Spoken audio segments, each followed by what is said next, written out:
This week's tip is about Japanese short rows, and I gotta say, of all the short rows techniques, is my least favorite. And I was reminded of why it's my least favorite as I started to do this video. Just about every source you look at is going to give you a different way to do this. And so this is the best of those methods. Some are just flat out wrong. So here we go. You work up to where the short row is going to be. You turn. You slip the stitch. Now, with Japanese short rows, you need props.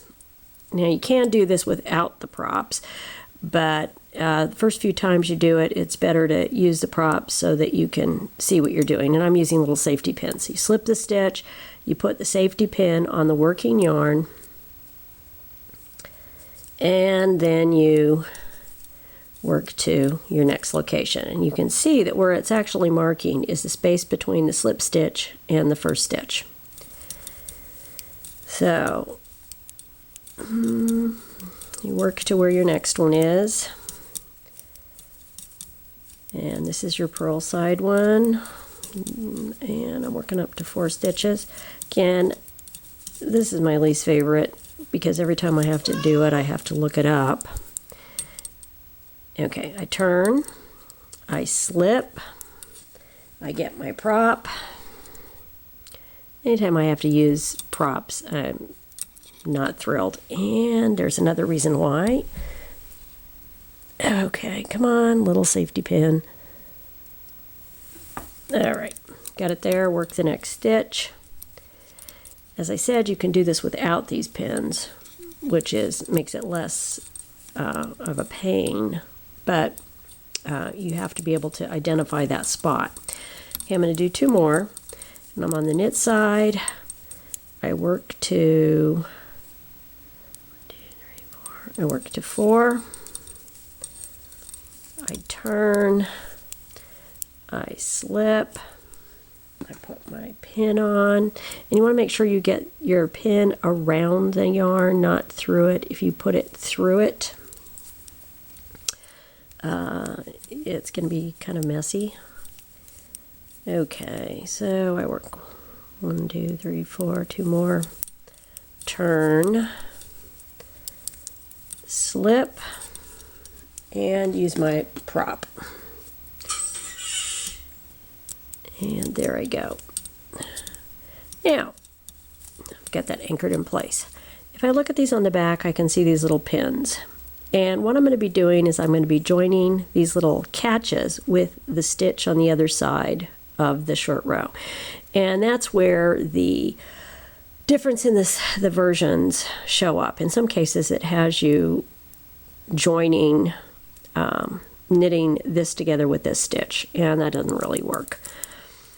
So I'm going to work 1, 2, 3. And on the knit side, it's easy.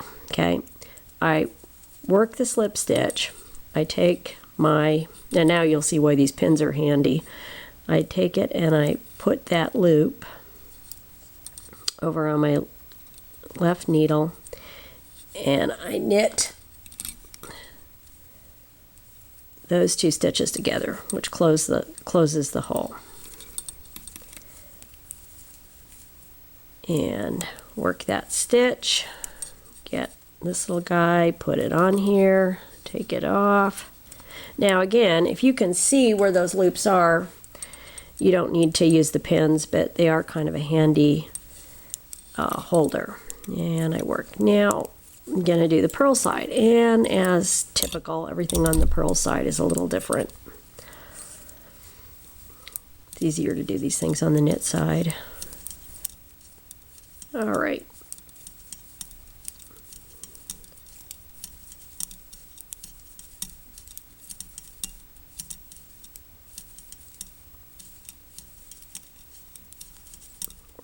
Working, and as before, I work that stitch, and then what I do is not what you think.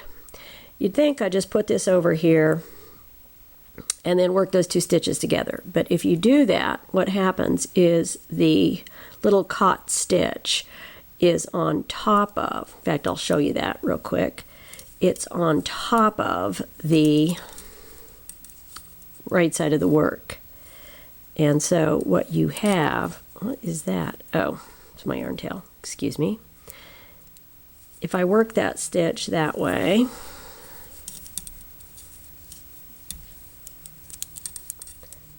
the catch is on top of the stitch, which is not very attractive. And so I'm going to undo that stitch.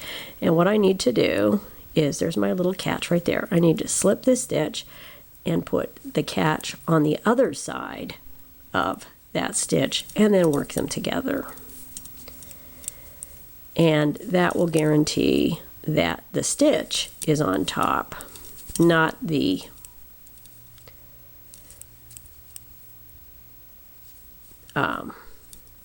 little caught strand there. Work them together.